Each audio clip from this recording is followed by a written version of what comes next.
Well, you saw the title of the video and you clicked on it anyway. You have no one to blame but yourself. He is coming. Cover your butt.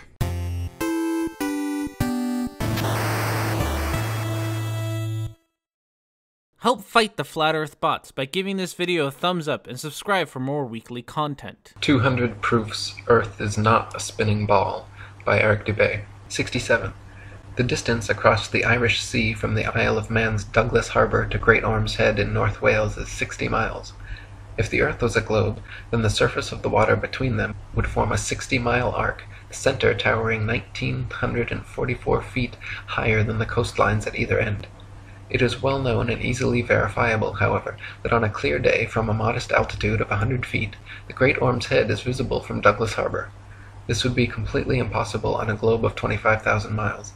Assuming the 100-foot altitude causes the horizon to appear approximately 13 miles off, the 47 miles remaining means the Welsh coastline should still fall an impossible 1,472 feet below the line of sight. Dubay provides absolutely no evidence that it is possible to see Great Orme's Head from the Isle of Man. No images, no references to where I might be able to find images, nothing at all. It would be entirely correct for me to just dismiss this proof as a claim without evidence that can be dismissed without evidence. Instead, I will demonstrate to you how this claim could be made with evidence and how it is all wrong. I will be doing this not to demonstrate the shape of the Earth, but instead show how Dubay will simply throw around claims without even bothering to provide any way to verify them, something that will become increasingly more apparent as we reach proof 96. Let's instead look at a claim that actually has evidence to back it up. This picture was taken from Great Orme's at the Rest and Be Thankful Cafe. It is an image of the Isle of Man. Now, you might be thinking, but R&D, Dubay didn't say you could see the Isle of Man from Great Orme. He said you could see Great Orme from the Isle of Man.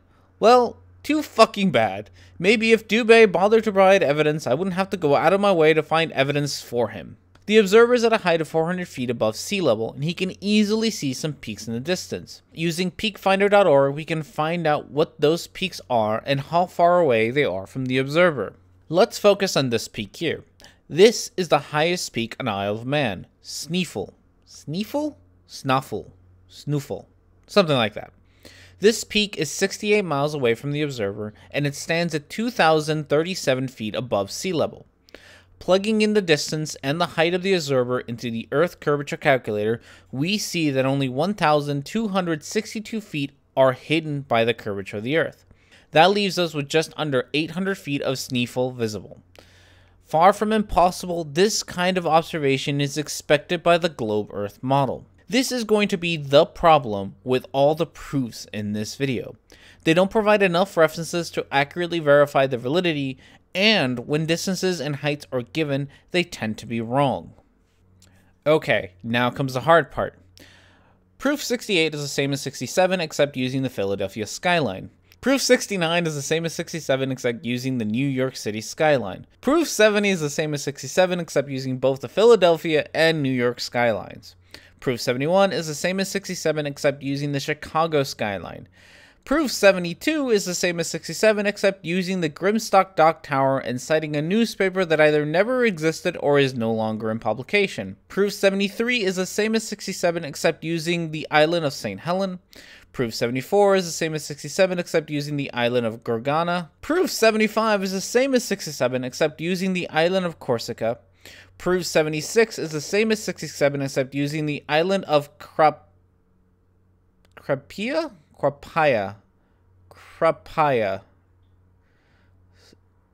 Yeah. Proof 77 is the same as 67 except using the Isle of Elba. Proof 78 is the same as 67 except using Mount Foraker in Alaska. Proof 79 is the same as 67 except using Mount McKinley. Proof 80 is the same as 67 except using some random ass boat in the middle of the sea. Proof 81 is the same as 67 except using a lighthouse in France, and Dubay manages to get the altitude of the lighthouse wrong, and he claims the lighthouse is shorter than it actually is. Proof 82 is the same as 67 except using a lighthouse in Port Nicholson in New Zealand that only seems to exist in flat earth blogs. Proof 83 is the same as 67 except using a lighthouse in Norway. Proof 84 is the same as 67 except using a lighthouse in India that once again doesn't match the heights given by Dubé. Proof 85 is the same as 67 except using a lighthouse in France that, you guessed it, Dubé gives you the wrong height for. Oh, and he spells it wrong. Proof 86 is the same as 67 except using a lighthouse in Newfoundland with the wrong height. Proof 87 is the same as 67 except using a church in Boston, which also has the wrong height. But, unlike the other times, this time the actual height is shorter. Proof 88 is the same as 67 except using a lighthouse in the UK, and again, Dubé claims this lighthouse is taller than it actually is. Proof 89 is the same as 67 except using a lighthouse in South Africa, which again is shorter in reality. Proof 90 is the same as 67 except using the Statue of Liberty. Proof 91 is the same as 67 except using a lighthouse in Egypt that, according to Dubé, is 120 feet shorter than it actually is. Proof 92 is the same as 67 except using Notre Dame Cathedral, and for once he gets the dimensions correct, but provides no sources for the claim that this spire can be seen from 150 miles away. Proof 93 is the same as 67 except using two lighthouses, one in Dublin and one in Holyhead. While he gets the dimensions correct for both lighthouses, he once again provides no evidence for his claim that both can be seen from the middle of St. George's Channel. For a change, Proof 94 is the same as 60, except using the Isle of Wight, and again, thinking that the Earth is so small we should be able to see the edges of landmasses curve. Proof 95 is the same as 67 except using the Isle of Man. Wait a second. That's what we used in Proof 67! Proof 96 is the same as 67 except using William Carpenter stating that people can see distant lights in Chesapeake Bay. Proof 97 is no joke, just a repeat of 29. The wording is slightly different than 29, but it's just Dubé saying we can't feel the Earth move. Again. Next time we'll be talking about Polaris. A lot.